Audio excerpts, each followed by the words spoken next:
Oh, yeah, you know what time it is. That's right, it's time for Rivals Assemble, a Marvel Rivals podcast, and I am your host, Mark Turcott, and so glad each and every one of you are tuned in here to the podcast. You are tuned in to episode 6, and oh my goodness, guys, this is it. This is the one. This is the first episode with the game out. That's right, we are talking about the actual game itself, from the good, the bad, and yes, even the ugly of this game, although there's not much of that. So to do it all with me here, joining me first up, Neil. Neil, what's up, dude? Hey guys, nice to see you again. Happy to be here. And man, I've been playing a lot of Rivals this week and I have not been sleeping very much. It may be correlated. Yeah, I'm sure, man. Yeah, that's kind of been my whole thing too. Is like, I always get up like bright and early in the morning to get my gaming in before work. And there's been a couple mornings this week where I'm just like, or when I go to bed at night, like, man, tomorrow I'll just sleep in a little bit. And then I'm just kind of laying there watching TV with my wife in bed. And I'm like, no, I'm still going to set that alarm just for a little bit early, because I can get a couple more games in and get some more dailies done and all that. So I'm with you on that. I'm with you on that. You have a hard cutoff. You got to get to work, right? My cutoff is whenever I go to sleep, which can vary. Nice. And also to break it down with us this week, Ken's, what's up, dude? Oh, yeah. Ready to get back in here. The game is out. It is new. It is crisp. It is fresh. And yeah, it's been good. No more beta. Here we are. No more beta. Yeah, we're here, man, with the full roster, at least for season 0 here, which is great too. So you guys may notice too, Matt is not here with us this week. So he may be popping in here later on in the podcast. Hopefully he'll be able to get in here. We can seamlessly get him in.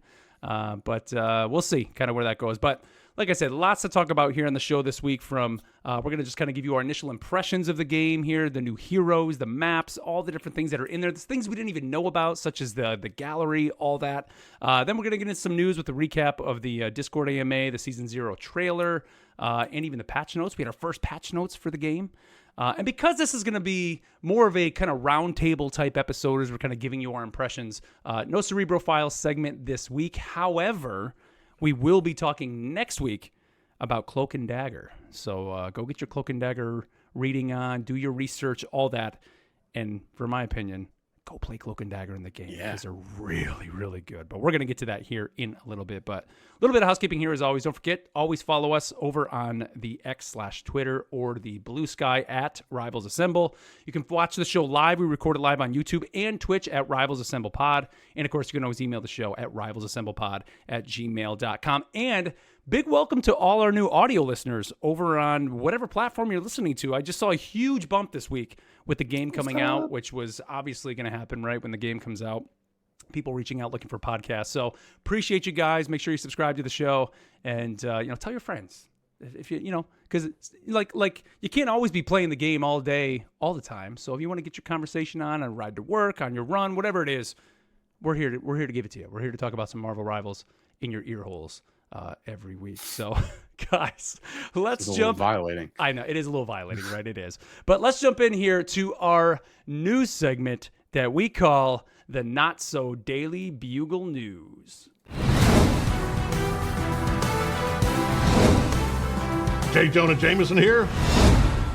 All right. Well, obviously, the biggest news of anything for this game, of course, is the game is out. And like I said, I kind of wanted to do a little bit more of a roundtable type thing for this, kind of like what we did if you go back and listen to our Origin episode, kind of last summer when the alpha came out, and just kind of give our initial impressions of the game. And so the one thing I kind of want to start with, and it's not even necessarily about the game, but can we just talk about the actual launch? Yeah. Like the 7 p.m. Eastern time, 4 p.m. Pacific, servers went live. And the servers went live and people just got into this video game. Like, what was your guys' experience with it? Did you guys try to be there like immediately or what? I was there a little later, but the one thing is it's not like there was just a couple people trying to get into this game. It was like a massive, what was it? I don't remember the total number. It was a huge 100,000 number. Dude, yeah, I think it was like base. 333,000, like that, even in Steam. For starting out. But I didn't get in until maybe an hour or two after launch, and completely seamless, like 2-second match times, and yeah, it was perfect. It's wild. I actually go ahead, Neil.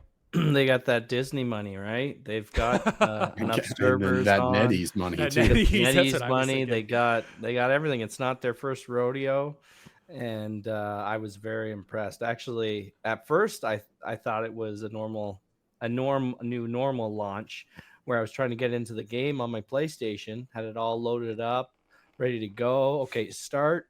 Excuse me, and wasn't working.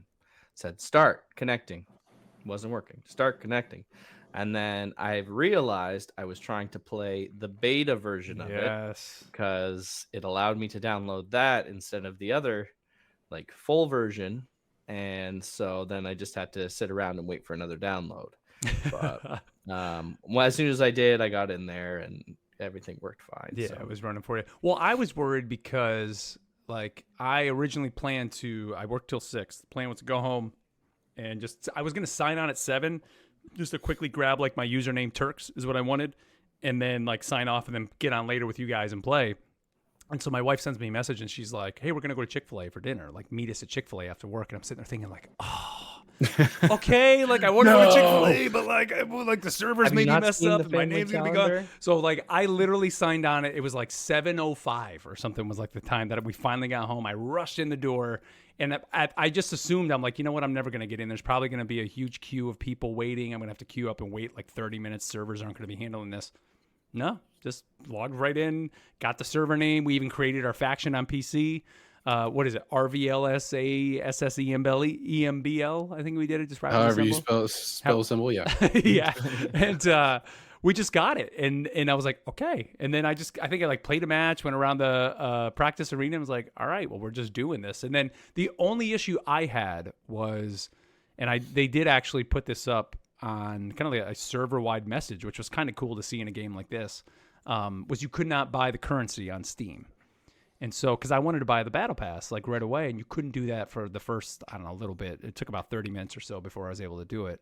But that was really it. I didn't see anything else. I didn't see people disconnecting. Like you said, Ken's, like literally within seconds, you were finding a match. And it's even still that way. Like when you queue it up, boom, or when you finish a match and you hit one more round, like it's almost I would immediate. even complain that it's a little too fast because I want, like, I didn't, the first little bit that we played, I didn't get to look at any of the menus or anything. It was just like play, game. I was like, I don't know what's going on. Like, I need to be able to check my phone, NetEase. I Yeah, can't even look at my phone. I couldn't look at the skins or anything. It was just Or any get of in the there. match Yeah. information, like the scoreboard from you can't Yeah. choose who to No, blame on that loss. Right back into like, another. next game will Or give the thumbs up, like all that. You can't even do it. Like it's just immediate gratification to get into this game, which I'm sure is intentional, but like is just indicative of how many people are playing this game. I think what the number came out was at 48 hours. It was 10 million people. I think was the Something number. like that. Yeah, that's It's granted, wild. free to play game, but incredible. Like they are just crushing it. And you know, the crazy part about it is I want to say like it's not surprising because it's like you have almost a perfect storm, and that's kind of what even drew me to this game, and I even kind of drew you guys to it. It's like we're into hero shooters, like it's a free to play game, so the barrier to entry is nothing essentially, and it's Marvel. So it's like it's a no-brainer even for people just to try it out. And I personally have not seen like a lot of negative content out there at all. Like everything I see is just positive. Sure, you're starting to see the little feedback of certain heroes and that people don't like, and we're going to get to some discussion later of like role queue and the seasonal boosts and buffs and all that stuff. And we'll talk about that then. But other than that, the overall like consensus seems to be like, they're on the right track. Like they're really doing the right things and have made this game something that people just want to play because it's freaking fun. Like it's just tons of fun. I don't know. It's a great game, and it's, I don't know, a bit more acceptable than people jumping into the latest Call of Duty, super violent kind of thing too. So I think it's got a wider audience that, like, I wouldn't mind, my kids watching me play this game compared to, some of the other stuff that's out there. So there's probably a lot of parents letting their younger kids play it, and like that's the way it goes. Yeah, it's just really familiar. Yeah. That's great. That's a great way to describe it. It's familiar. But let's jump into, I guess, just kind of the game itself and more specifically the heroes. Let's talk about the heroes because we have 10 new heroes. I'll throw one to you, Kens. Bring up a hero who of the new heroes that you've played or kind of checked out, like who's kind of appealed to you. Of one that I had not played in the beta, probably my favorite that I've played so far is Moon Knight. And I think I was surprised because I expected him to be really complicated. And he's not. I think he's actually one of the easier one of the easier damage players to play as, because you just throw that Ankh on the ground and then you're just like you just auto aim. Exactly. And then you can easily get away. There's that, I don't know if you guys have seen the little trick that you can do where you grapple the ground. And shoot up. Just throws you up. Yeah, so Yeah, his great grapple escape. is really slow and you can grapple to anything, and it gives him this little boost and he shoots up in the air. But if you just like shoot your feet, he'll just like little bunny hop in the air, and then you can double jump after that and then glide out. And so he's really fun. So I've played a lot of Thor, but Thor's who I've played the most of, but played him in the beta. So yeah, Moon Knight. I actually had. I think I had an MVP in a match. It was on one of the Hydra maps, and we basically spawn camped the team, and it was just I had like two Ankhs that were just both there, what do you and it do? was just like there's literally nothing they could do. Like they just tried to walk out of the room, insta melted, like nothing they could do. And then I had another one too that was great. I had a Storm. It was the Yggdrasil map, maybe like the payload map, kind of when you get inside that area, like the final stage of it in the little like cave area, if you want to call it. It's dark. And she was up in the air, and I put it because you can place that. It doesn't have to go down. You can actually have it on walls. Yeah, they stick to stuff. And then it just, she's up in the air, but it was just like pinging her because she was like kind of within the area of it. And I'm like, this is great. Like I just shoot the Ankh up there, and then I was kind of around the corner, but had sight, line of sight to the Ankh, and then it was just she was done.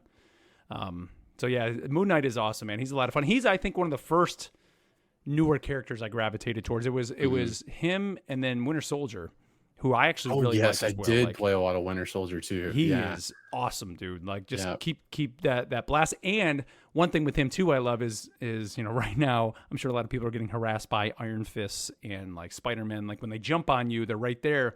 But with him, he does more damage with his gun the closer they are, because it is a shotgun, but it still does have some decent range. Well, I guess it's not a shotgun, but it does have It's got pretty good range. Has good range, but Like a revolver, it seems like. Right, yeah. But it does do more damage closer, but he has that like uppercut.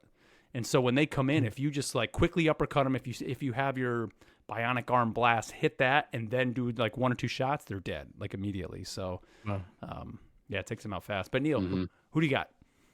Well, I haven't tried either of those. Well, I did a little bit of Moon Knight. That was fun. But thinking of just the new heroes I haven't played yet, flipping through Captain America, I started playing him a little bit yesterday and the day before, getting into what I needed to do, because he has so many different abilities and how to make it. I go into the practice range and just like figured out, okay, you get 2 melee hits, then you start throwing your shield. You can how to get the run to kind of work, because you run and jump and do your shield bash. Yep. It's just a lot when you're trying to actually win the I game. still don't know how to play Captain America. Yeah. I've tried it so many times. He's so good. I don't get it. If Doesn't you have work good for my brain. heals, he's great. Yeah. And like basically his run, you have to just turn it on and like keep it on. Like you turn it on and off. And so when it's on, if you go forward, he's running forward. And then half the time I'm just jumping as him. And then when the like ground smash is on cooldown, like then you'll see the circle on the ground and you just slam down in, usually hit, punch, throw your shield, and then just pop your shield up and kind of start backing out. And your healers hopefully will be healing you. And you're just kind of harassing. You're not really looking to get kills with him. He's just more kind of like almost like a dive tank, I guess. But if you can team up, and I remember that first night we did it, Neil, up with a Thor and Cap, and then you get that extra ability to toss your shield. I think it's like 3 or 4 times. That's great, because his shield, It's even more than that, I think. his regular shield throw is on a pretty long cooldown, so you don't get that often. It's like a 10 or 15 second cooldown. So having Thor with you gives you more shields to throw, and it's like a 20 second cooldown for that. But the way it works though, if you get 2 melee hits, you start throwing your shield. Your basic attacks become shield throws as well. It does, Or but about 4. But see, the thing of with them. that for me is always like half the time I'm in somebody's face, so it doesn't really Yeah. matter. Like I'm already there, Yeah. like punching them in the face. So it's but he has the straight up little bit ability more. to throw the shield. That's like Yeah, which is nice because you throw that. You don't even have to throw it at a person. You throw it at the ground or you throw it at the wall, and then it bounces to somebody. right, yeah. Which feels great. So I enjoyed him a little bit. And then the other one was Cloak and Dagger. Dude. Always needing to be a healer. And I know Mark, you've been playing, Oh. and might be your favorite hero, but yeah, I really enjoyed They're them as well. So good, dude. The switching back and forth. Yeah. And of course, I had to buy the skin. I got the growth Oh, and you decay did? skin. It's just so badass. But I Nice. love the back and forth. And I mean, the cool thing is they have this. If you haven't played them yet, you obviously switch back and forth between them. But you have this wall that you cast out. And so when your dagger, the wall heals and it pushes forward, and then when your cloak, it pushes forward as well, but it damages. But they're both on separate cooldowns, so you can like be her, Oh, wow. heal, and then when you see an enemy kind of getting close, quickly switch over, cast his out, and then switch right back. His attack is like Scarlet Witch, so it kind of locks on and just like slowly ticks away. And then as dagger, your regular just auto attack, if you want to say, does damage to enemies, but then heals your allies. So you're just constantly tossing these light daggers out. Plus, she has a healing bubble that you put down. So like on the payload, you can just like drop this bubble, or if there's a big team fight, drop it. And then their ultimate is just great, where you kind of like go around and like leave like 3 different areas of this mist behind you. Streams. Yeah. and- That's just a damaging thing, though, right? But it heals too. It heals your Oh, teammates. does it? Yes. So team Okay, fights, that's again, drop the bubble, pop your ult. I mean, you're just Yeah. keeping your team alive. And then the other cool thing is Cloak. You hit a button and he like, envelops himself in darkness and like goes invisible, but you also envelop your teammates, almost like a Jeff.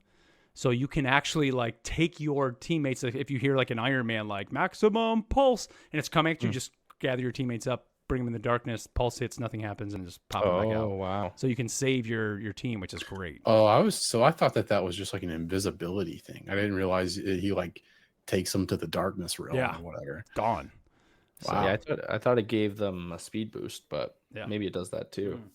I didn't realize that it makes them invulnerable. Yeah. So very Awesome. cool. It's an awesome character.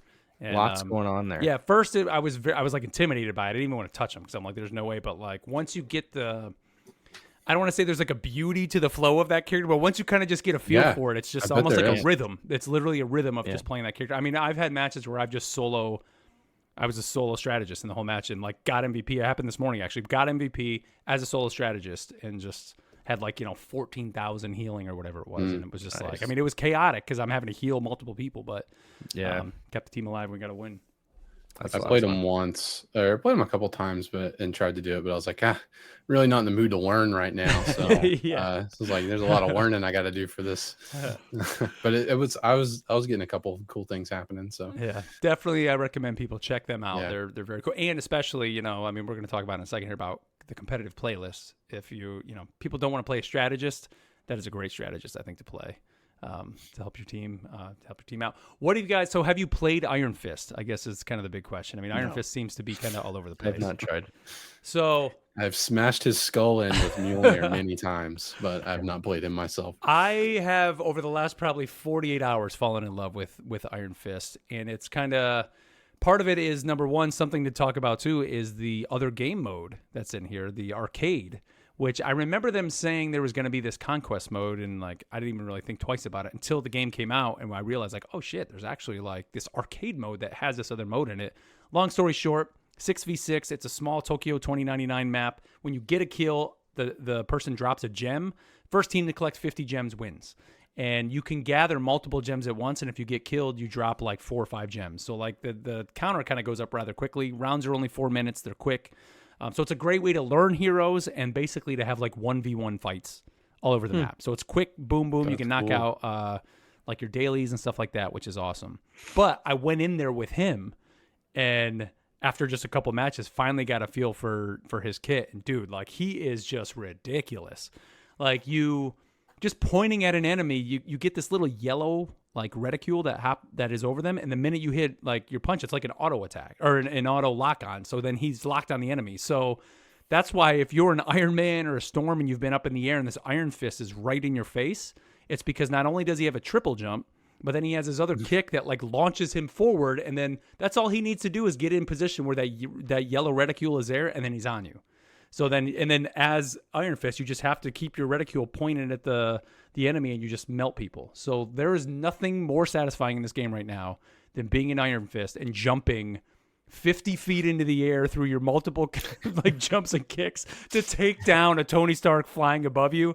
It is the greatest thing ever. And I know when it happens to me, and I'm sure listeners, when it happens to you, you hate every minute of it, but it's so much fun to do it when it happens. It's great. So with the reticule thing, is it kind of like a Halo sword? Yes. Dash forward. That's So the you best way, but it close doesn't the go gap? away. It doesn't go away as long as you're locked As on it. You long can as literally you're- like if you're playing controller, It's like a just magnet. Just hold your trigger down, and he's just like. Bah, bah, bah, bah, bah, bah, bah, bah, bah.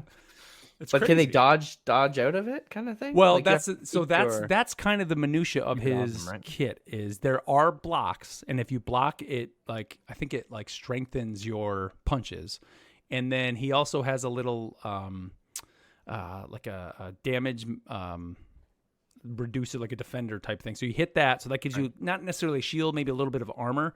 But what I try to do is save at least one other like jump, one of my triple jumps. So what happens is you start punching, then they come at you, and then you try to jump and get behind them, and quickly as you're going over, turn around and maybe aim at their back, and then come in their back like. Boom, boom. So you need to constantly be jumping like a jumping bean, like jumping all over. Yeah. If you just try to take them like from the front, nothing's gonna happen. Like you're done. Yeah. So he's basically like a sneak around the side, take out the back line, maybe try to get some of the midline if you see they're low, and that's just the best way to play him. It's Oh, I gotta try them. yeah, he's fun. And then what about Wolverine? Have you guys jumped in and played him at all? I have not. I think I played one game and I didn't. Again, the learning aspect, I didn't give it the attention it You deserved. don't feel like learning. You got to be in Yeah. the mood. But I've started to do that now with some other characters. You know, beginning of the night, pick a couple characters, take them to the school, right? Yeah. And read their abilities and try it on the little robots. But Wolverine, no. But I've been playing a lot of Hulk, and I've been throwing him a few times, usually just Yes. at the beginning of the game. But it's just fun. It's Yeah. a good time. Wolverine, like if I had to pick out of the melee characters like Iron Fist or Wolverine, I'm going, especially now, Iron Fist all the way. But Wolverine, I had a couple good matches. I mean, I have not had an MVP with him yet. But depending on like the team that I'm with and the game mode that it is, you can do pretty good with him. And I know there's people out there putting videos up of just like them just decimating teams with like 30 plus kills. But he is a little bit, I don't know. I don't want to say he's hard because this kid, he really doesn't have that much. He has like the quick slash that's on like a 5-second cooldown. And the whole thing is about building his little rage meter that you see in the middle of the screen. When it gets filled up to red, you're doing more damage and you can take more damage. So as long as that is up, you're going to be doing as much damage as possible. But it's really when you kind of let him get away from the fight and that cools down that you're much more squishier. And then the other thing they added was he has the dash where he slashes forward, but then he has like this jump almost where he kind of dives and he's all red. And when he smashes down, he knocks the enemies up a little bit. And then I think he goes berserk for like, I think it's 4 seconds. But the way it jumps is he actually jumps at an arc where the best way to use that is if the enemy, like you're slashing the enemy right in front of you and hit it. So you actually catch them and carry them with you. So you can use that to dive into a fight, but you're better off using it once you're in the fight in the enemy's face and then hitting it. And then you're like, backing them up into a wall. And then by this point you're rage and berserk and then you're just slashing away at them and you take them down real quick. Turn around, bring them back to your team. Yeah. Or that, yeah. Or dive go where out they as have their well. back. They have the back to you. Run up behind them, and boom, you're literally dumping them into the middle. So yeah, he's Awesome. Yeah, he's, No, I'm gonna figure him out, I think. and I would recommend go into that conquest mode. Like I know it's tempting to go into the training, do it, but I mean, go to the conquest. It's literally a 4-minute match at most, and then you're actually fighting other people and just playing around You with get kids. real players that way. Yeah. I haven't done that yet, but I definitely want to try. Oh, it's fun, man. some Like it different really. heroes in there. This morning, I actually got up and played. Like I had my dailies that were there. I just did them all in there because I was like, I can just go knock these out quick. There. The only ones that you can't really get in there, I think, quicker, is the ones where it's like deal 10,000 damage or take 15,000 worth of damage with shields, because those matches are so fast, you're never going to have that. Now, it'll add up, but you're just going to have to do multiple things where, if you do a payload match, sometimes if you're Magneto and you're holding your shield, you're going to take 17,000 damage because your team's healing you. So it's it's faster for me to do it that way than in this other one. You just kind of got to gauge it that way. But speaking of that, for me, that's kind of how I've been playing, is just I love, and I think I've told you guys this before, but that's one of the things I've loved about Overwatch is getting up every day and going in to do my dailies. And I know some people don't like that, but that's kind of the hobby side of it for me, is it's who do I need to play today to do these dailies? And so I'm never in Overwatch, I had my characters that I was best with. And this game is kind of the same way as well. But I just enjoy playing the mix of heroes that are out there. That's me. That's just the type of player I am with these games. I'll wake up one day and say, today or yesterday, it's Iron Fist. I'm playing Iron Fist. And then a couple days prior to that, I'm just always playing with Cloak and Dagger or just jumping around a little bit. I know a lot of people like to play and go into competitive, and these are their 3 or 4 main characters, and that's what they're doing. That's just, for me, that's not the way I play these games. Or how are you guys feeling, I guess, on that sense? Are you, and maybe that's just because we're so early on, but for me, that's just how I play these games. I think I'm the opposite. I think I'm that second scenario you described, where the dailies do nothing for me. I don't really care much for the currency or a lot of the battle pass or things like that. And so I'd like to be able to read some of the little gallery orbits and stuff that I'm sure we'll get to, but that's my only motivation to do those things. But when I play the game and when I play games like this, one, I like playing with friends, and that's my biggest motivation to play. If we can get a group together and just playing to have fun and playing to just whatever, that's literally the best.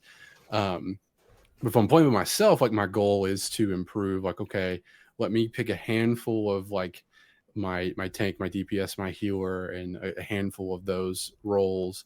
And I want to try to improve a little bit each game. What did I do? What can I do differently? What can I do a little bit better? And just kind of really get into watching myself improve with a hero. That's how I play. That's the joy that I get out of getting in there. Yeah. Yeah, nice. For myself, a little mix of that, I guess. I do look at the dailies, and I use that to decide kind of what character am I going to learn how to play today. Okay, well, this character I can get 2 out of the 3 of the daily or whatever the next weekly quests are. If I play them and I kind of like that person, I don't really know them very well, so I'll focus on them today and try to get a few games and just kind of let that pick which characters I've used. I haven't played all of the characters yet, but I'm still trying to find the ones I like, and I just kind of fill too, depending on what my team's doing. I'm open to just playing something that I think will help the team comp over really anything. Yeah. That's the thing. We're so early in the game too, that I think, branching out is definitely, you're going to see that more right now. But, people with the competitive playlist out now, I think we're starting to see people kind of settle in now. Let's just mention competitive here right off the bat. They launched it, the day after? Was it Friday night or Saturday? Saturday night, I think it is when it launched. How are you guys feeling overall? Because, for me, I'm number one, I'm playing on PC, which, Overwatch, I mained on console. So obviously the jump to PC has been different because it's much faster, obviously, on PC. But for me right now, and we're going to get into the role queue conversation here in a bit, but one of the things that I'm not liking about competitive right now and the way they're handling it versus, let's say, in Overwatch, is Overwatch has the placement matches, right? And so you're going to get that match where you're going to get stomped, but then you're going to get that match as you're going through your placement. And then, of course, you're going to get the one where you do great. And then it kind of slowly fine-tunes in where you need to be. The way they're handling it here is everybody's bronze 3, and you need to work your way through. So obviously the initial moments of the competitive playlist, you're going to be playing with people that are Grandmaster, whatever. Yeah. Now, we're almost a week out, or what were we, 5 days maybe since it launched. maybe it's settling out a little bit. But personally, for me, I think I played like 3 or 4 comp matches and was like, no, not for me right now. Like, I'm not. Now, as much as I want the Moon Knight skin, which we will talk about in a bit, it looks great. I freaking love Moon Knight. I'm like, you know what? If I'm not having fun right now with the time that I have to play, I'm not going to bother. So what are your guys' thoughts on not necessarily, I guess, the role queue part of it yet? We'll talk about that here just in a second. But what do you think of the way they're just handling the placement of it and kind of having people everybody start at Bronze 3? Now, we don't know yet, I don't think, where you'll start. Or actually, you know what? They might have said that. Maybe you'll start 2 ranks down. I think they dropped you down 2. 2, right? So they have said that. Yeah. So I guess we won't have Next that season? in season Is that what you 1. mean? Yeah. So I guess season 1 we won't have that problem. But how do you feel about it right now? Like, have you? I know Neil, you guys played a bunch. Yeah, I played a bunch on. What was that comp release day? Was that Saturday or whatever it was? And Matt and I played for a while, and we just got stomped. Game over game, trying to keep Matt positive. Like, all right, guys, He hated every minute of it. We got him. And I was like, He already told me, he's like, don't I hated know. it. Neil's crazy. Yeah. But so I kept with it. You know, it's starting to learn what your skill level is, right? Overwatch has seen us play for years, so they know around where our skill level is. But this being a new game, they're learning what makes a good player from a bad player and how to track that and how to match make people. I think having this ladder kind of thing is there's good and bad parts to it. It allows everyone to start from the same place, obviously, and then it feels good as you climb up. But just getting all of those players at the same spot and realizing that, I don't think I'm going to be up with the Grandmasters anytime soon. It feels kind of bad. Like I'm still Bronze 3 or whatever it is. Yeah. But I did play again last night. It's been a few days, so I think a lot of the people moved up. And I had some really good games, and I enjoyed it. Had a good time. And I think it'll just get better and better as we go. Yeah. Well, I mean, let's talk about somewhat the elephant in the room, because, you know, that's kind of been the drama this week, has been the idea of a role queue. And even prior to launch, you know, we'd heard from the devs, like, they're not doing a role queue. They were adamant about that. They want people to be able to play whatever character they want to play whenever, right? There was never going to be a role queue coming to the game. And of course, comp comes out in the community now. This has kind of been the big discussion over on Reddit, which of course, you know, the big fancy Reddit, everybody loves Reddit.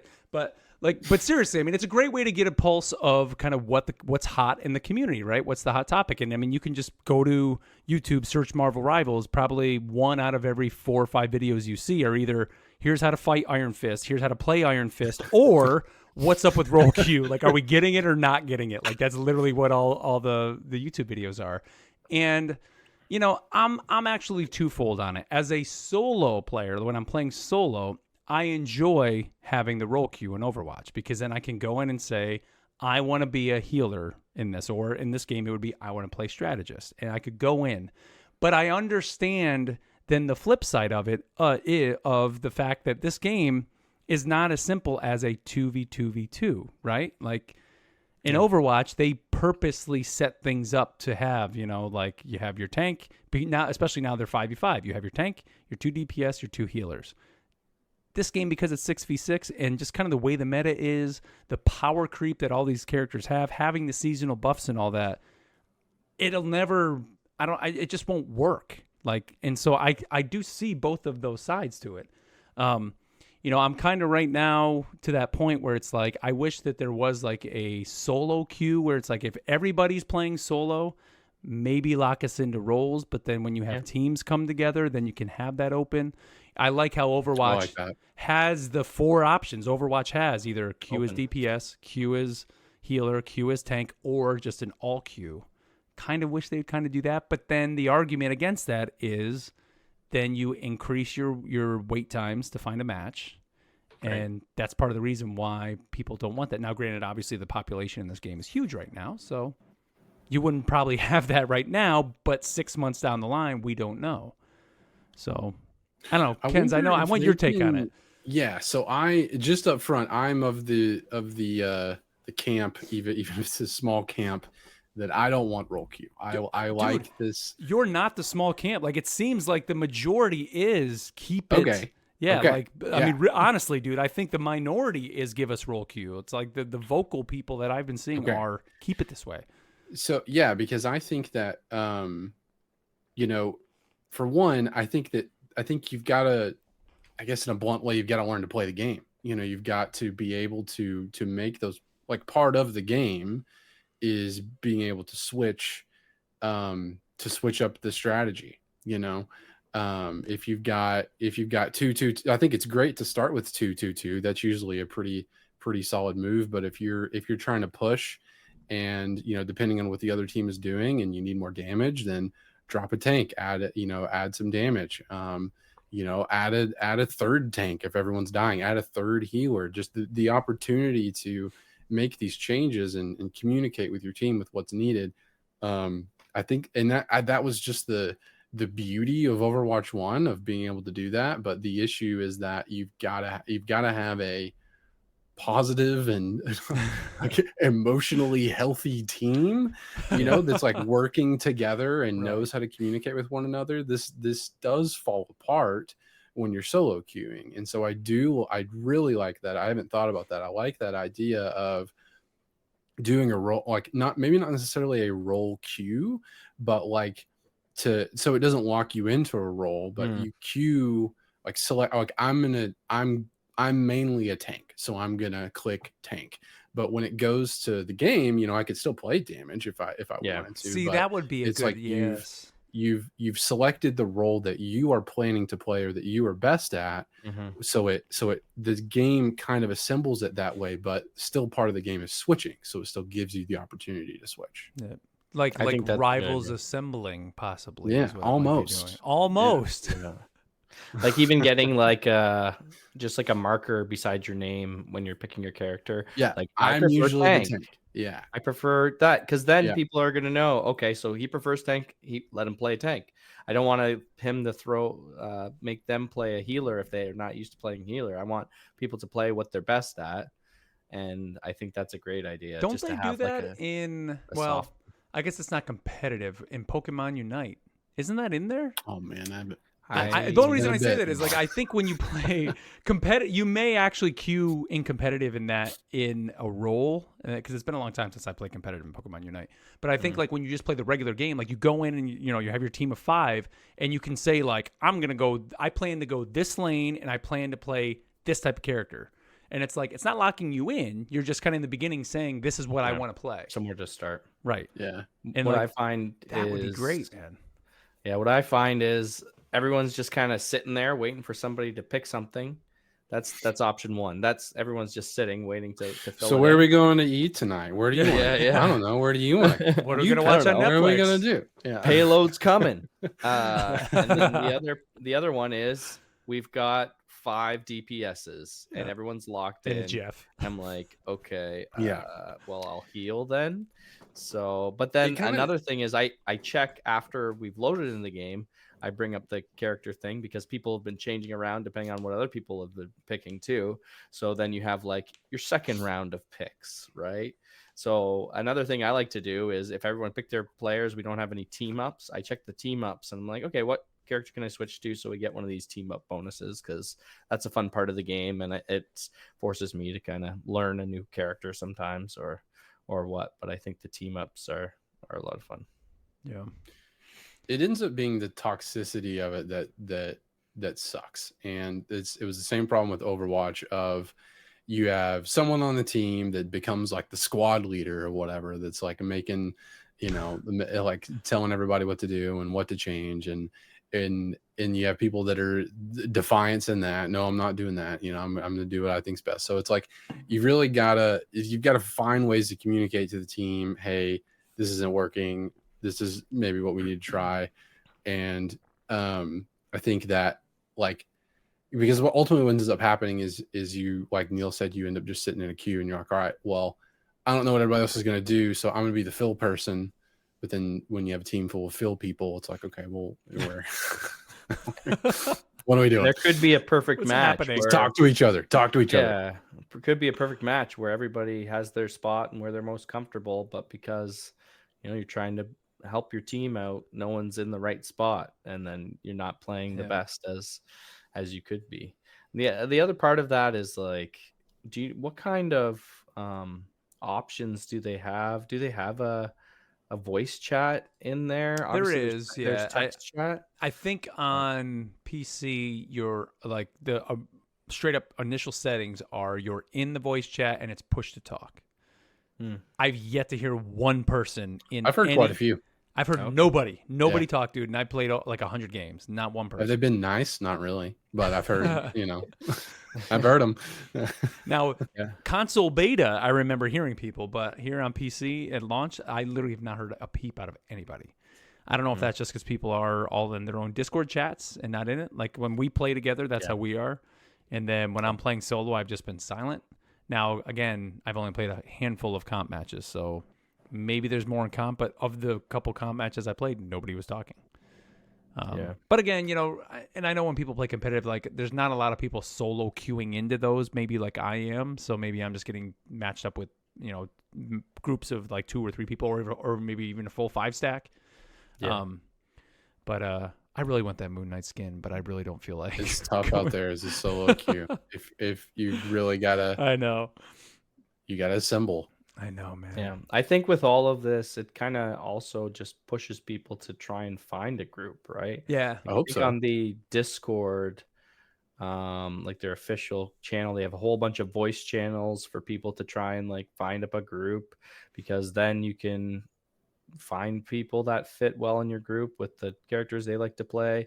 And I know when we're going between games, we're like, oh, who you guys want to play? You want to try and do one of these team ups? And like it just will makes a world of a difference. Make you, you're gonna eventually pick something that you want to pick or that you're good with, rather than just like, okay, we have no tanks at all, I guess I'm tank and I've never played it before. All right. But again, it's a new game, 5-6 days or 7 days, I guess. This is a week since it launched. But well, growing pains, right? We'll see what it turns into, but so far so good. I'm having a lot of fun. Oh yeah, definitely tons of fun. Real quick, just the maps. I mean, we had the Hydra map and the Clintar map that were and the Wakanda maps, I guess too, we should say, that weren't in the beta or the alpha. I mean, every single one of them knocked it out of the park. Love it. There's actually all the new maps, there's still not a map that is worse than the what's the domination Asgard map where the thing in the middle like collapses and crumbles. I haven't seen that one. We all hate. Is that still in the game? It's still in the game. Did they take it out? Nothing has replaced that as the worst map, so that is still the worst map in the whole game. But here's something I learned this week. I watched, they had it over on the Marvel, not Marvel Rivals, but the actual Marvel YouTube channel, and it was like a 3-minute video showing a bunch of the devs. It was all subtitled, talking about the development of the game. And they mentioned that map, and like I thought every map, the destruction always rebuilds itself, but it doesn't. On that map, it does, because it uses the magic of Asgard. And so that's actually like part of the map telling the story itself. Like I thought, like even when you go to Tokyo, I guess I never realized it. I just thought everything just rebuilt itself eventually. Yeah. It doesn't. Yeah. Only on Asgard does it do that, because the story of the map is the magic of Asgard rebuilds that. And I was like, oh, that's kind of cool. And isn't like Loki, hasn't he taken over all of Asgard? Yeah, so it's something with his magic. It looks like Loki magic. Like it is. I think it is. Like whenever I first saw it in the beta, I was thinking like, what's this Loki mess happening right now? But that's what it awesome. Is. It's cool, I've immediately gone from being so down on like map destruction to that's freaking cool. Yeah, because it doesn't happen anywhere else. Tokyo, some of the buildings crash, and then because it's the spider maps, you'll see like the roof like kind of hanging on the webbing and all that stuff. Right. So like they have all these little bits built into the maps, which is just, I mean, the thought they put into it is fantastic. And then great. You mentioned it a little while ago, Ken's, about the dailies and doing these events and these challenges. Like, we didn't know how they were going to add in the story of the game. And originally, I think we were just kind of told like, hey, it's just going to kind of be in these little cut scenes when you're going into the maps. No, there's like the event happening for season 0 every 48 hours. I think they've been unlocking these little challenges, and you're unlocking these little panels for these little comic books that are in there. And when you unlock the full section of an event, you get a story bit. You get this like what is it, like a 7 or 8 paragraph story that's It's a lot to read. That's telling you the story of that like map. So we've had like the Tokyo 2099 ones, the Wakanda ones. I think today, what were the ones today? The Hydra Asgard ones was the came out today. beginning? The which one? I think Was it Asgard? Asgard. Yeah, it was first. the beginning because that's when we learned about how Loki took over. Yeah, that's the one that I read That's that right. one. Or was that it was some squirrel? Was that the squirrel that was It's in there. Oh, yeah, it the is there. squirrel. Oh, yes. supposed Yeah. to be in charge of everything? I thought that was Uh-huh. cool. I read that one and I think I unlocked the Tokyo 91. Yeah, the spider one. And like I've the read that. coolest thing about that is you can see there's other issues that are going to be there. And every season we're probably going to get this, where it's like, this is how they're telling great. that story. And every hero has not only their lore section on just that character, like within this universe. So you can read like, here's this Iron Man and it tells you all about that Iron Man. But then there's other bits to unlock that I don't think are unlockable yet, but we're going to get there. And so I think that, I mean, it's just such a great way to expand the story. The only thing I hope they do, and I know we talked about it when we saw the launch trailer, give us some sort of animated shorts with this animation Yes. would just be amazing. I hope we get something like that at some point. Would be great. Mhm. I think they're knocking it out of the park with the menus in the game and how all that stuff's put together and just the art of each of those story bits and how we're okay, this one unlocks in 2 days and you get to see a little panel of what that story part's going to be about. I think the third one I haven't done yet, but it's the Hydra base one, so we'll go into that, and then they organize them all in the comic books in the other section. I think that's great. I feel like they should have that available on their website as well, whether you log into your thing, because Oh, that would be cool. Yeah. when I did take the time and read it, but unless you have like a long queue time to Yeah, spend the you don't time have and, time. and read these things, Yeah. it's like, okay, yeah, I can sit here for like 3-4 minutes and read this bit of text, which is great. It's a nice thing to do at the end of the night. That's what Yeah. As long as they keep it in the game, let's not do Grimoire cards again. No, Well, but you know what? I think a Marvel Rivals app, an official app, which I Yeah. haven't even looked. I can almost guarantee you, if they're not out already, they're coming very soon. Some sort of third-party app that's going to pull all this together. But that would be 'Cause very cool to they- have an app. And let's be honest, you want a long queue time? Yeah, you're sitting on the throne. You know, you got a couple 10 minutes, kind of dropping a deuce. You might want to read up on the the Marvel Rivals. I think it'd be perfect, right? It's like those are the best place to read the Grimoire cards from Destiny, all that stuff. yeah, put it in that'd the be same great. place that they put their hero roster and all their abilities. Yeah. Have like a lore, like they do have the hero lore, but just have like the season lore and things you've unlocked in there. Did you guys notice there's like lore items? Yeah, that what you've are unlocked those, too? dude? They're Yeah, tied to the no idea. achievements, and they Seems just have cool. little bits to them. And there's There's a one you collection. can purchase in the Battle Pass, Oh, I think. Well, I'm on the almost done with the second page of the Battle Pass. I think the Doctor Strange skin is the last thing for me to buy. And there hasn't been an item in there. Everything I got was from the achievements. Like as you're doing the achievements, you'll get a little gift, and then every once in a while it'll just be like a random piece of a rock on Clintar or something I got was one Yeah. thing, and then there was like something from Asgard, like, which is cool, right? It's showing, I guess, very cool. what's in your inventory from the different achievements that you've kind of had throughout the game, which I think is that's pretty neat. Now, what about skins? And I'm gonna. I mean, you guys obviously know, but the listeners don't know. So I talked about how I wanted to buy currency to buy the. I bought the $100 currency, like literally the Best second time I could value. buy. But it was the best Surprise, value. Man. Come on, surprise. best Yeah. value, Had to $100. do it. So I've invested in the Wolverine skin because I just had that Wolverine skin. Nice. Bought the Cloak and Dagger. Bought the Iron Man, which was more so because I wanted the nameplate, but then Ken's had to be. You're welcome. He had to point out that he actually had the Iron Gauntlet. gauntlet. He had the Iron Gauntlet on, which doesn't show up all the time, but it shows up in the cutscene every once in a while. I think when you do the emote, when he goes like, one thing it like shows a little bit. So I had to get that. Just and had to. I mean, come on, you got to. And then what's the other skin? The Captain America skin I got as well. The You got like the robot one, the Gundam robot. looking one. which is cool because his voice lines have a little bit of effect. And then when he runs, you hear like it's like you can hear the hydraulics in the cool. suit. That's it's not just great. like him running normal. So you do get a little bit extra out of that. So that would be one of the epic or legendary skin. They have qualities to them. The Right? Iron Man is the gold one. But I think the other ones, I don't know what they are. Whatever that gold is. And you know what? I actually bought the Penny Parker one because on PC it's not free, but it is free on PlayStation Plus, which is an awesome skin as well. So if you have PlayStation Plus, I know Neil, you got it. The Venom Penny Parker is awesome. That emote is cool too because it's the mech. The spider mech kind of gives out this like crazy shriek. It goes down on all fours and does like a crazy shriek. So that I have not spent any money. I have the Penny Parker skin, and then they also gave me a Spider-Man skin for being on PlayStation. So I think the Venom Knight is kind of the closest thing that I see myself buying. Oh, the Space Knight? Space Knight, yeah. But I'm still not convinced. I just like the base skins too. They are pretty right? They're all sweet, yeah. still new. Maybe I'll get sick of them one day, but I've only been looking at them for a few days, so I'm happy with that. The other thing would be the Wolverine, just because the base Wolverine skin doesn't do it for me. I need that mask, that hood. And you just watched Deadpool and I Wolverine just watched today. Deadpool Wolverine. Nice. There you go.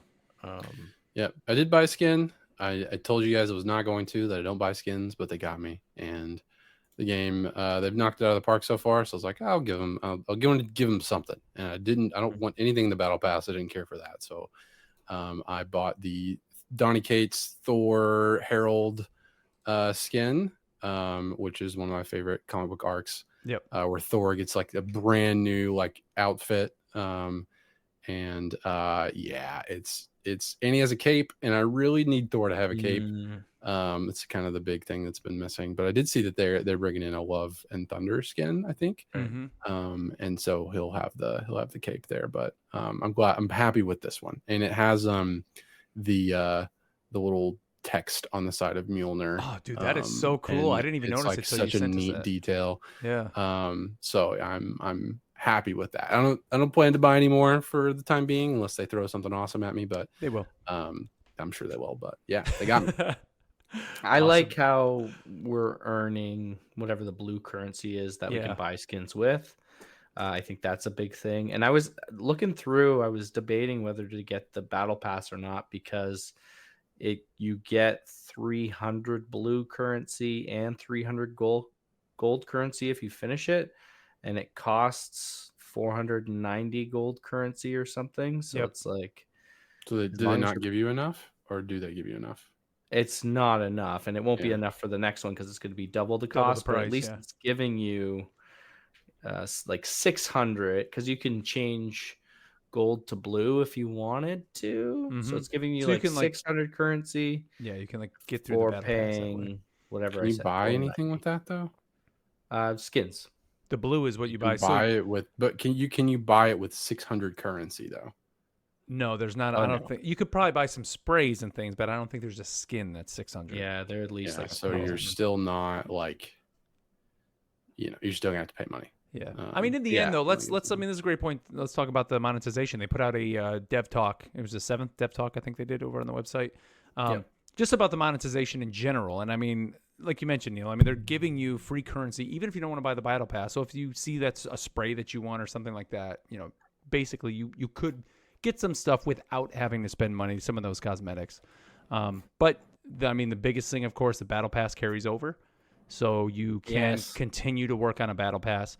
One thing, though, that they didn't really mention, and I think it's in some of the fine print, is so when you are progressing through a season and getting all those dailies and getting those things done, you get that blue currency to buy the things that are within that battle pass. If you don't use them within that season, I think they go away, the season stuff. So you need to kind of, even though the battle pass will carry over, the little blue currency you're earning within that season needs to be spent within that season. Not the blue to buy the skins, the stuff to buy like within the battle pass. It's more purple, but yeah. So then how do you work on a battle pass that's ended because that's how you do it? Because then the season starts, you're just doing your dailies. So you're getting the daily currency again. So season 1 starts, you got 3 new dailies. You're earning that currency that you can then spend back in that previous battle pass if you want, or work on the new battle pass.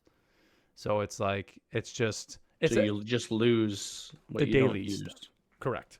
So it's kind of making you like try to spend the money within that battle pass that you purchased, or Yes. vice versa. It's Which basically makes like sense. you can't do 'cause- dailies for 3 seasons straight, and then when season 4 starts, just immediately buy everything. season 4 and just buy everything in that. Mhm. Like you have to spend it within that season. So, I mean, it makes sense, I guess. Just kind of have you.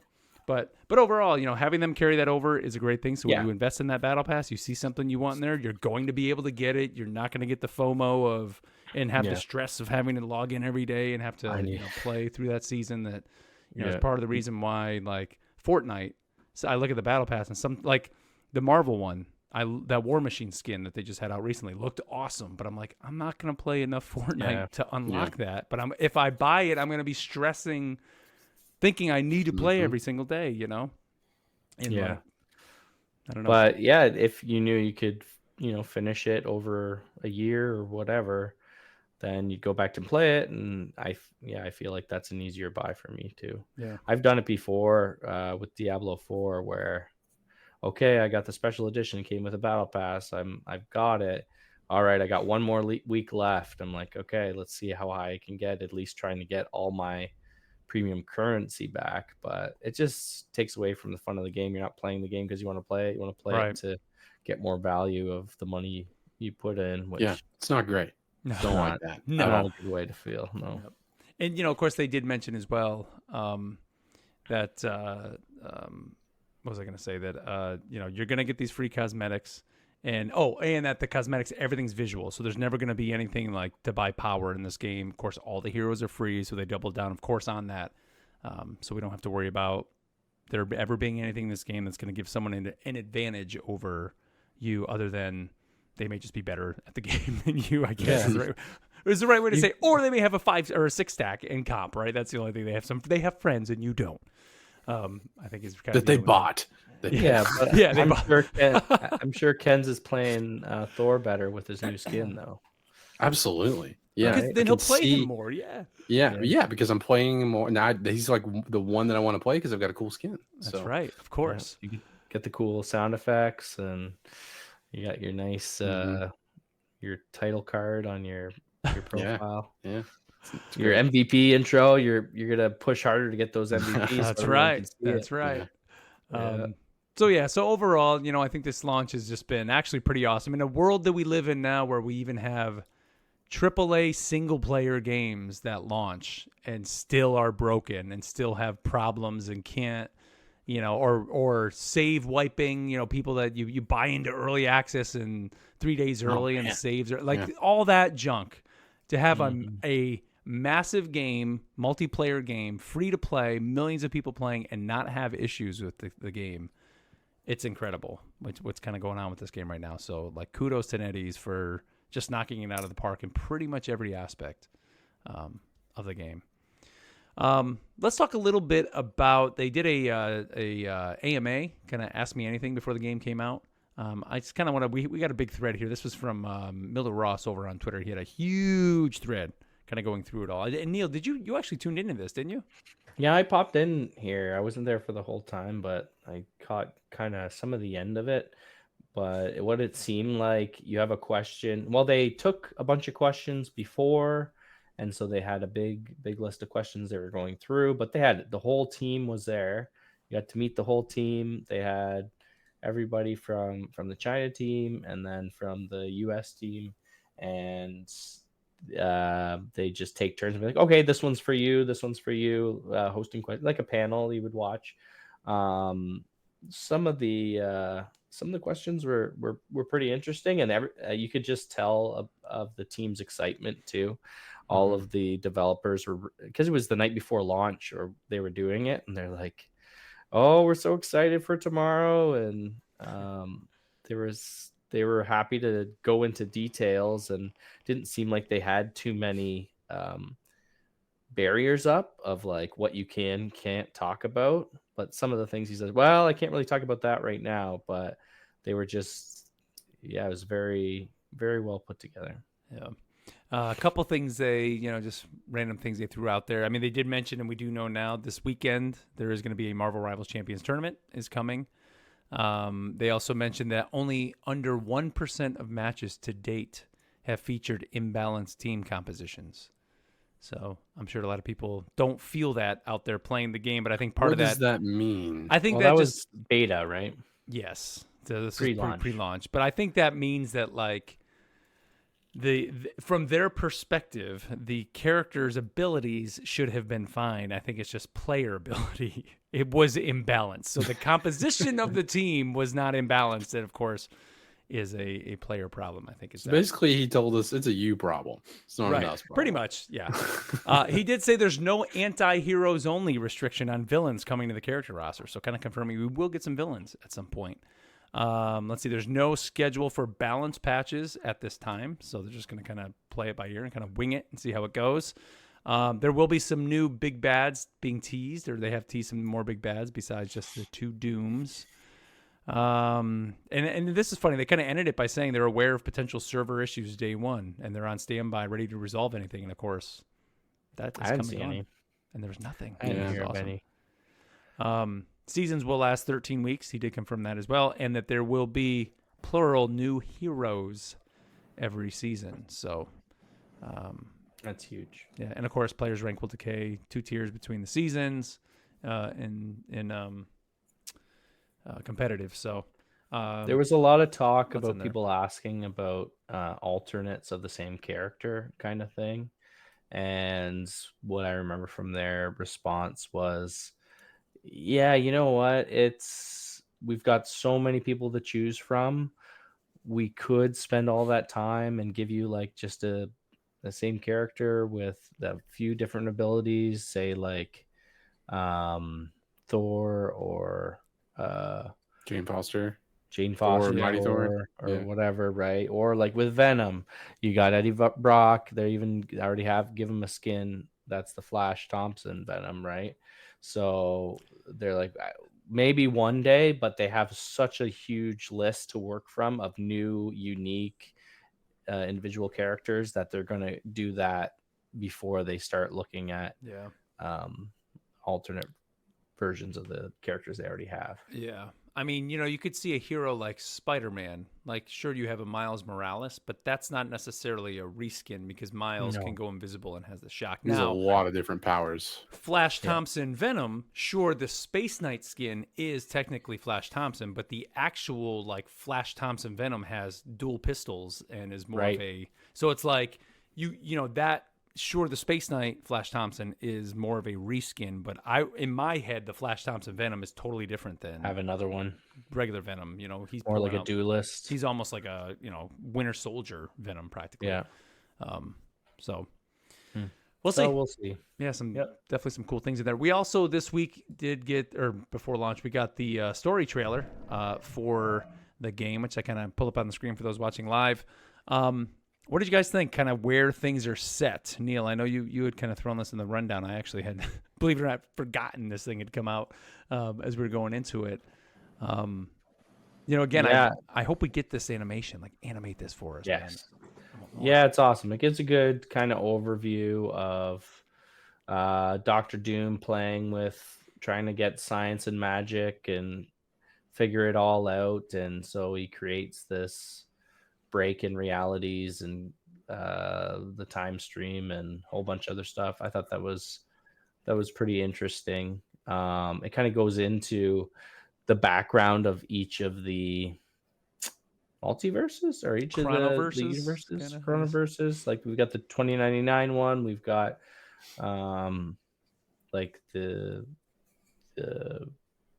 Asgard one and stuff like that. So it went into that a little bit, which was pretty interesting and set it up pretty well that they're continuing along in the game with the text. I would definitely recommend people watch this, especially if you're getting into the lore, which is one thing like I really right there as we were talking, we see Null in that trailer. So people have been going crazy. I mean, it's already been, he had been kind of rumored like even leading up to the launch of the game, but you see Null in there. So, I mean, I think that's teasing not only that Null may be villain at some point. Maybe we're either I going think to take season care of one. Doom or we'll have like a null season. I mean, we've been talking for a while how we would love just a symbiote season, right? Where you give everybody these symbiote skins. We're going to get that at some point, I'm sure. At first, it's kind of a lot to take in at once, but they just keep drip feeding. They give you a little video here, some text here to read, and you start to like make that connection of we're playing this multiplayer PvP 6-on-6 team shooter game, but they do have that little bit more. And Marvel being storytellers, them integrating this into their game is very cool. And I know that Concord tried to do this a little while ago, and we see how that worked out for them. But yeah. Well, Overwatch too. I mean, Yeah. the Overwatch shorts are still some of the best like animated things ever. Yeah. And the little bits of story that are in those are so good, but they're just so few and far between. Is that there's not enough of them, and they're not really in the game, and you know, it's they really just miss the mark with, you know, there's no like overarching story that seems to be being told in Overwatch. There's stories within characters, but this is very much like, hey, we want to tell this, and this has maybe an ending. You know, true. And that we're building towards. The Overwatch stories would jump around in time, right? Like one would be the origins of this character, There's a lot of great stuff there, but it's just this is the here and now, even though we're across a few different times. But when we're playing our games this week, we're playing as part of season 0, as part of that timeline, and we see where it goes from there. Yeah. I mean, it's so cool to think about it in a game like this, right? Like, I don't want to say this has never been done. Obviously, Overwatch, like you guys just said, and Concord attempted it, but like nobody's really successfully done it. And so far, 1 week in, I think they're doing a pretty damn good job at it. You know, and I think like I haven't really taken the time yet, because I just want to keep playing the game, to really dive into those story bits, but like there's stuff there that really interests me. And even like some of those cutscenes, they show you like on the bottom, sometimes you'll get, I don't know if it's every time, but every once in a while you'll see like they're giving you a little thing on the bottom. I'm trying to read it real fast and it's like gone. And I'm like, oh, I want to just read what they're saying on that cutscene. Like the loading screen, you mean? Yeah. Like every once in a while, like I think Clintar has one. And like, I remember, you know, I was kind of learning about, it was in one of those interviews we read about how, you know, the Guardian ship crashes on Clintar, and it's like, I want it. You're seeing it in these cutscenes, and it's like, I want that story. I want all that, and it's here. You just have to go out and find it, and I think that's kind of cool of them putting that in there. But then that again leads to the idea of let me access that content, like you said, Neil, on the website, or give me like a third party, not third party, but like, you know, some sort of companion app is the right word, like a companion app for the game where I can look at my stats and all that, but then have access to all that lore as well. I think it would be cool if you log in with your account and everything that you've had in there. Even the little inventory thing we said, let me read that description in an app would be very cool.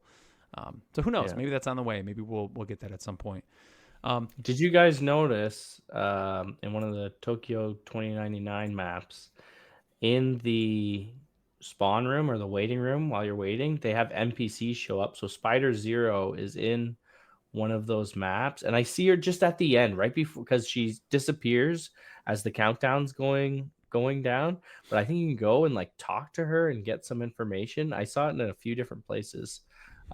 So do some exploring next time you're playing. I know that's the time we were just talking about where everyone's like, who are you gonna pick? I don't know. Who are you gonna pick? I don't know. We got 2 seconds left on the thing, but just pick a hero and then do a little exploring, because I don't know if it's changes before or after if you finish that part of the story, or the what are they called, like the little story bits, the gallery. They might start showing up for you maybe, but I saw her once, and then she kind of took off right as we count down to 0, and then there's something else you can go to it and like download something. I don't know, there's stuff there. I mean, even in Asgard, the payload map, Loki will sometimes like fly around you and he's telling you stuff. Like, have you had that happen where it's like at the beginning of the game? Yeah. Really? There's like, Oh, like an yeah. ethereal Yeah, I haven't version of seen Loki any of that this. kind of like It's goes awesome. around you, and that was in the beta too. I remember, but it happened to me just recently. So I don't know if that, Nice. like we said, is it an every time? I mean, even the banter of the characters as well too. Like Yep. when you have team ups and things like that, you're kind of getting bits from them too, which is awesome. We're great. actually going kind of long here, guys, so I'm gonna just kind of breeze through some of this stuff. So we did get a hot patch, a little patch note, and a lot of it is really just bugs. It didn't seem like Bugs, there was any yeah. balancing, which I think that's kind of one of the things that's interesting about. And I kind of wanted to mention this here, and it even goes to competitive. So you're seeing a mix of a lot of people complaining this character is overpowered, this character is whatever, and it's like when you look at a game like Overwatch, they really tried to make that game as balanced as possible, right? It seems like the team, even to this day, is still focused on we want the most balanced, competitive hero shooter game that we can have. I mean, when you were coming out of the gate like they did back in, 2016 that it launched, having people spend millions of dollars to buy competitive teams for their professional competitive league, to do that, you had to convince them you were going to have a balanced playing field, right? It seems like they're kind of doing the opposite with Marvel Rivals. They're just like, these are superheroes, man. Like, they blow stuff up, and guess what we're going to do? We're going to make them super powerful. And guess what? If one of them's too powerful, rather than do what Overwatch does where they nerf them, it seems like here, and I really hope this is what they do, they just say, we're just going to make everybody powerful. And when new heroes come out, guess what? They're going to be powerful too. And, like, I kind of like that because that just makes this game fun. And the only negative to that, I think, is that idea that, and I remember talking about it all the way back to our Alpha Roundtable. Like, I don't know if this game will ever be as competitive as Overwatch. I still am still just somewhat, I don't want to say hesitant to say that it will be. But part of me just thinks that because there's going to be just power creep in this game. I just have a feeling like which is great. That's what makes it fun, is that it's just always going to be this like, these are superheroes, man, and they're just like blowing stuff up, and it's awesome. And like one guy's powerful this season, and maybe not the other. But then that brings into question the idea of the seasonal buffs, which has been the other big conversation this week outside of the competitive side. So what do you guys think of the idea of them just making people more powerful, rather than putting in the buffs? And then how do you feel about the seasonal buffs? Because right now, some of the more powerful heroes, like an Iron Fist, have a 15% damage boost just because of the seasonal boost. So next season, he may not have that, and he's not going to be as strong. Or a character like, I think it's Hulk, as a tank, has like 200 or 250 more HP because of the seasonal boost. He's not going to have it next season. Yeah, Thor has more health too. Or maybe it's Thor that I'm thinking. There's one of the big tanks right now has that, I think and Hulk it's does going to go away. too, but I haven't played Hulk yet. But Thor has some more health, and he doesn't have a lot of health to begin with, like a lot of the other tanks in this game. They don't have near as much health as they do in Overwatch, which is good. But he loses that, and he's definitely going to be a bit more challenging to play. But I think this is just one of those things that we're just going to have to wait and see what it feels like. I think that it's too early to catastrophize this idea until we've seen how it looks over a couple of seasons. If there is that scenario where, I love to play Thor right now, there's a chance that if they take away that, they take away that health, that he becomes impossible to play, and I'm forced to have to like pivot and go to that doesn't feel great. We don't know for sure that that's exactly how it's going to happen. They could, I see it as maybe they use I'm sure that they are going to patch and balance heroes as they go. I don't think that they're going to leave it untouched. But this idea of the seasonal buffs, is kind of like a beta test for certain heroes. It's like, what would Iron Fist feel like if he had, whatever, or what would Thor feel like if he had extra health?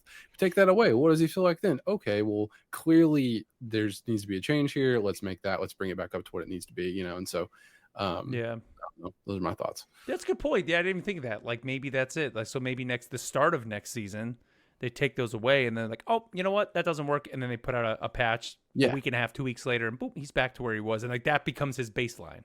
Like Thor, where he is now, becomes baseline next season because it's just like, you know what? The seasonal buff really worked for him. It's no longer a seasonal buff. That's just him. That's just Thor. Right. Huh. What do you think, Neil?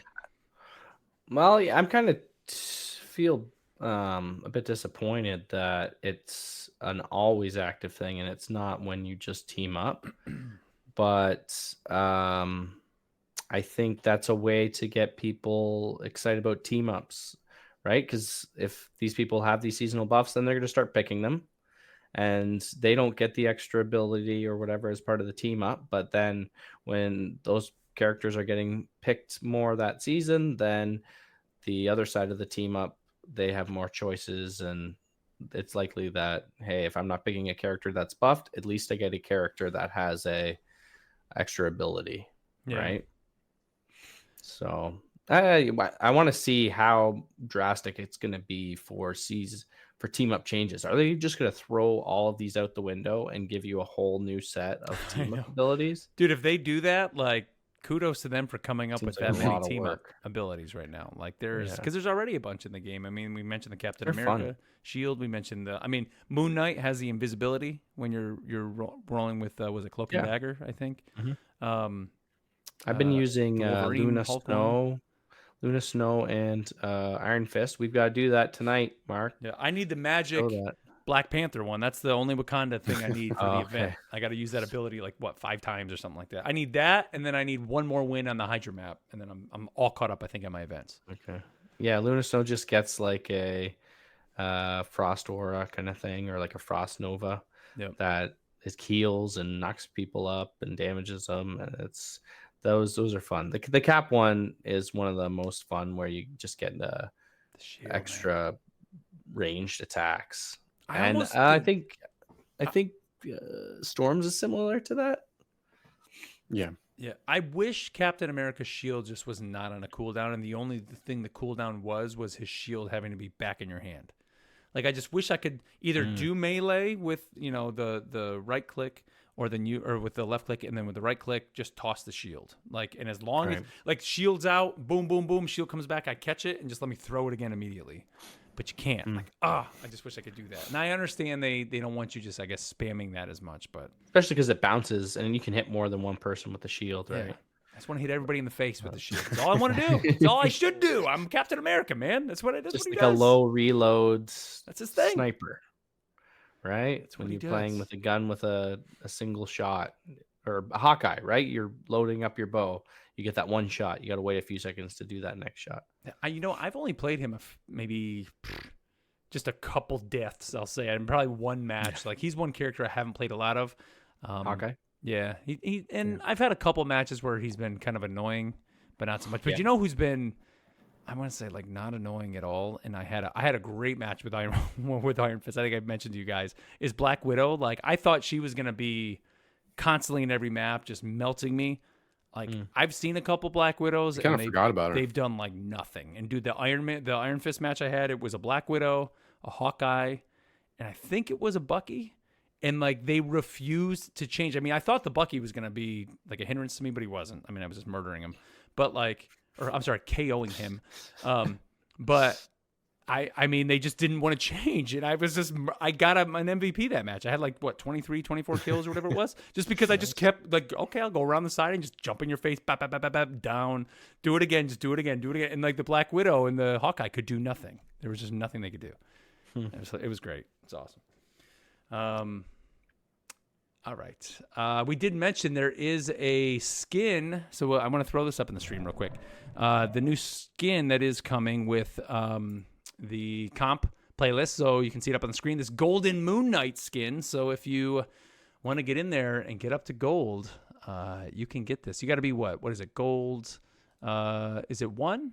You got to get up to? Oh boy, Just says achieve Oh, gold that's rank. So long. gold I 3. think, gold anything. long climb. Yep, you can get that. There is also some nameplates you can get, depending on where you are. It'll show you a gold crest of honor if you get in the top 500, which is something that will never happen in my lifetime. Or get into Grandmaster. You can get a special one there as well. So, yeah, 2 things that are never going to happen. But, I guess maybe this Golden Moon Knight is a possibility. But Probably not for me because I'm just not playing comp enough to to get to that point. But Neil, you're in it, man. You may get I'm this. gonna try. I'm gonna try. Go for it. We'll see. I'd like The to other try. part, Never get in yeah, there. the other part with the rankings is for that tournament that's being set up. In order to sign up for the tournament, you need silver 2 ranking or something okay. like that to be considered. So I don't know. They're just throwing me in with bronze 3s so far. I haven't seen anything else, but I'm sure there's people up there. Not there yet. I saw actually I think Marvel Rivals Guides, the YouTuber there, he put up a tweet earlier saying that he reached Diamond and solo queued the whole way. Wow. He said so. Well, of course. It's More power to possible. you. It's possible.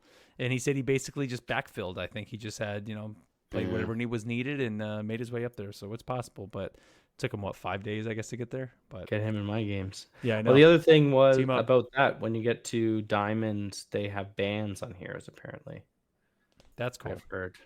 So So people can't Iron- play Iron any Fist. hero they want at Yeah, any time. people were immediately banning Iron Fist. I assume. I don't But know. what if? But that throws out the mindset of the devs of play any hero you want anytime. You're gonna Yeah. ban my hero? What? I don't know. Mm-hmm. Well, that to promote diversity in Of your course, teams, yeah. No, I get it. right? Because if you're seeing the same team when you're at the top, it's not that fun. You want to see 10 different heroes Right. playing. Right. All right. Well, guys, send us your thoughts. However you follow us, let us know your thoughts on the game. Maybe we can get those read up on the air next episode. Of course, email us, rivalsassemblepod@gmail.com. Now, this week we are not doing a Cerebro Files like we mentioned, our lore segment. We are not doing that this week because, of course, we went a little long here, just giving our impressions kind of overall for the game. But next week, we are talking about my new favorites, Cloak and Dagger, who... I think they actually came up on the podcast a couple weeks ago when we did our lore segment on Moon Knight. And I remember mentioning, like, I always just kind of confused him, like, in that same universe, kind of with Cloak and Dagger. But this week, I've been reading the original 4-issue miniseries from, I think it was 82 or 83. Yeah. And I recommend it. It's up on Marvel Unlimited. It's pretty cool. It's actually interesting. I did not know really the origin of these characters. I kind of knew their abilities, but never knew much about them. And it's been an interesting read. I mean, it's very 80s Marvel, like early 80s Marvel, but it's good. It's good. So definitely go check that out. Awesome. Let's wrap it up here with our segment where we get you involved with the show and our email segment, contact segment that we call What Ifs.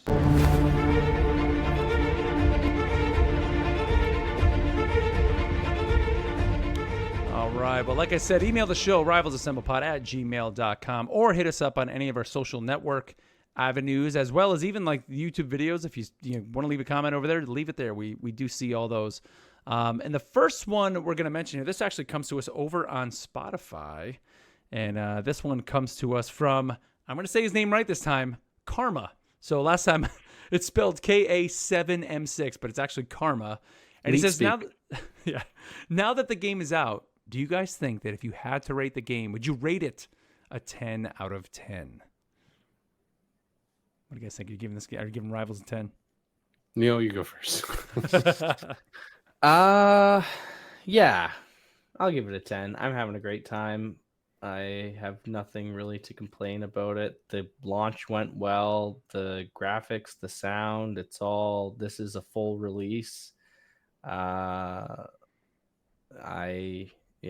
I'm still learning, still enjoying it. So I'll give it that 10.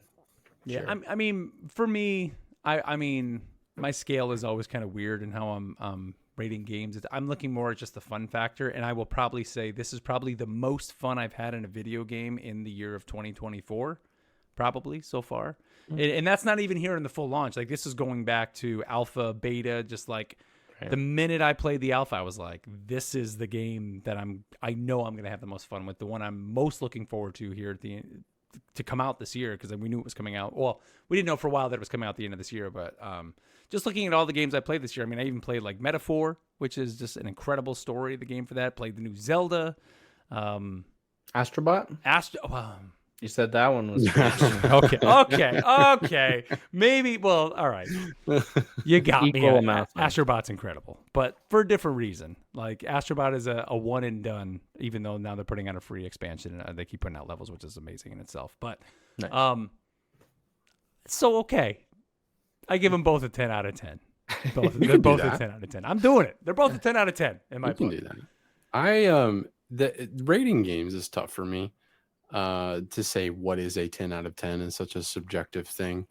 I don't if I think of like, all right, let me and I do like to rate games that I play for kind of like what would be my personal ranking of them. And I think about other games that I've rated a 10. And I don't think that it compares to them. However, just because of what it is and the stage of life that I'm in and the type of games that I play, which is not a lot of games like this.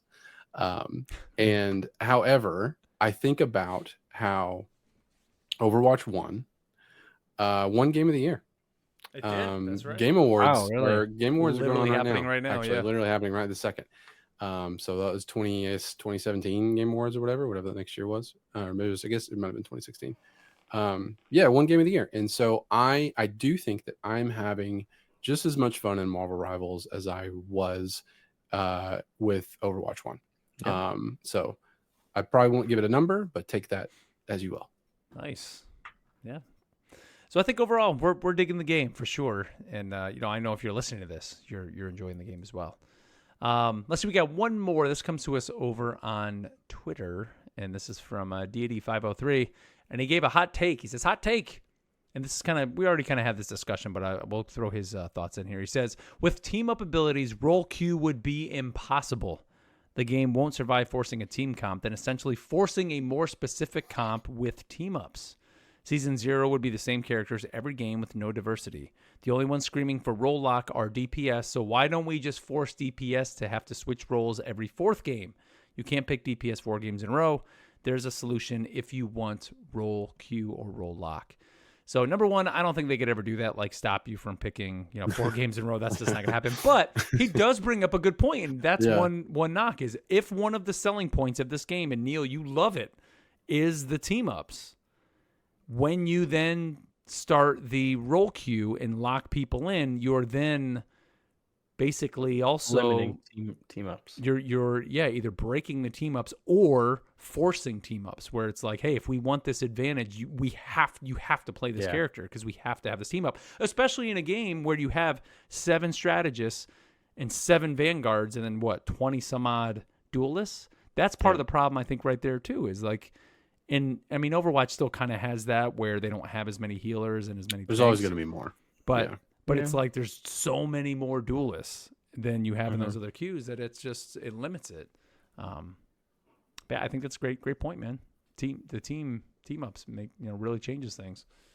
I feel that's kind of like a role queue, not really, but I you don't want to limit. And then do they just start doing team ups that make sense for whatever role queue they pick, right? You don't want that to happen because you like having the triple duelist team ups. What is it? Magic, Black Panther, Psylocke, right? Having stuff like that is fun. You can roll around and do that if you want. The other thing is maybe role queue only in competitive.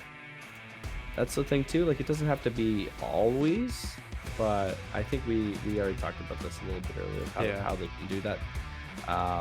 But it doesn't make sense because of the team ups to further limit yourself to what team ups you can do by implementing role queue, and also on the other side that would limit the team ups they can create too. Yeah. So I think we go with the team ups. The best players and best teams will find the super strong team ups of the season, and that might be the meta for that season. But I think that's another good reason why they're going to do new team ups each season. That's going to kind of change the meta up a little bit. Well, that's what's going to be interesting too, because like Overwatch does that. Like when a new hero comes out, or at least they did in like the Overwatch League, and I think they still even do it now, like in their whatever they call it now, kind of the competitive scene. Like right now they just had Hazard came out.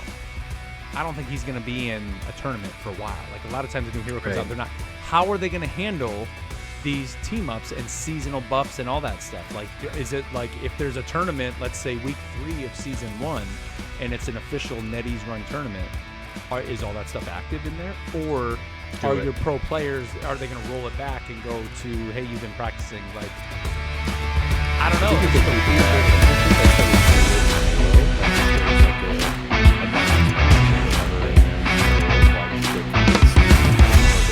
or whatever they're doing, that they keep it on that, you know, at least until like one of the series happens, you know, and then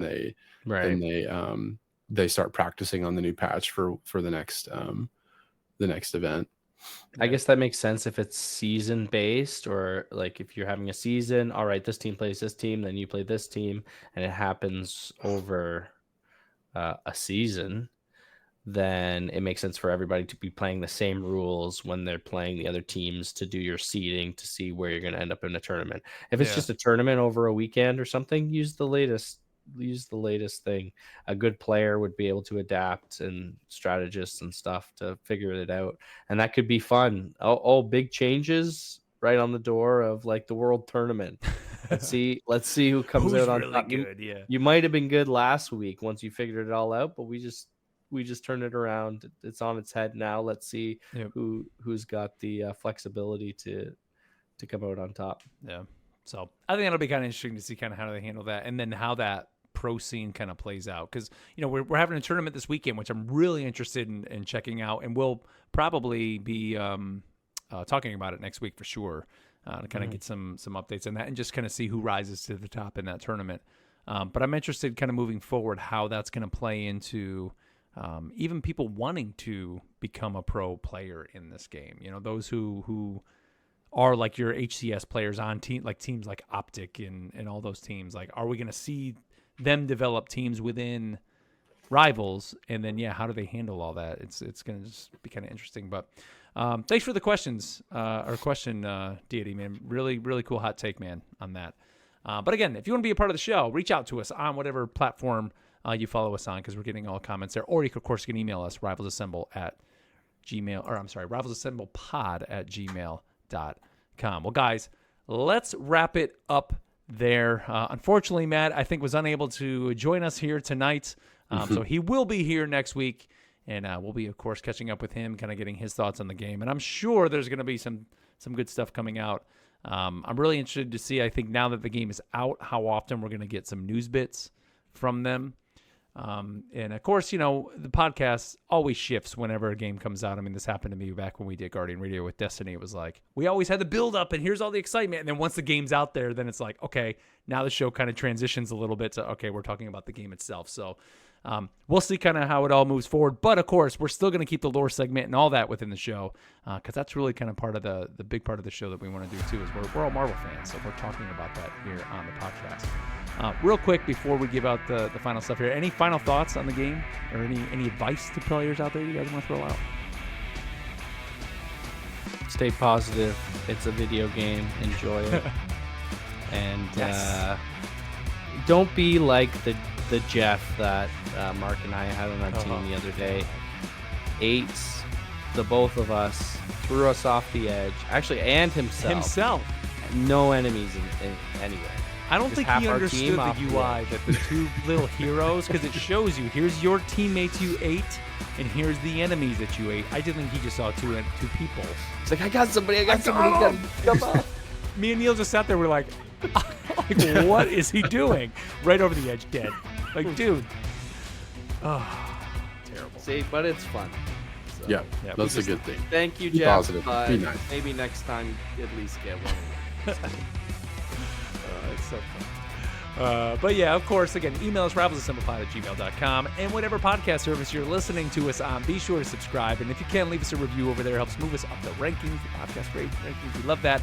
And of course, if you want to tune in live to the show, you can find us on twitch.tv or on YouTube at Rivals Assemble Pod.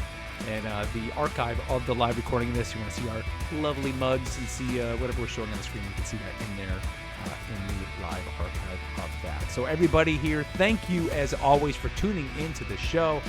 And until next time, we'll catch you later.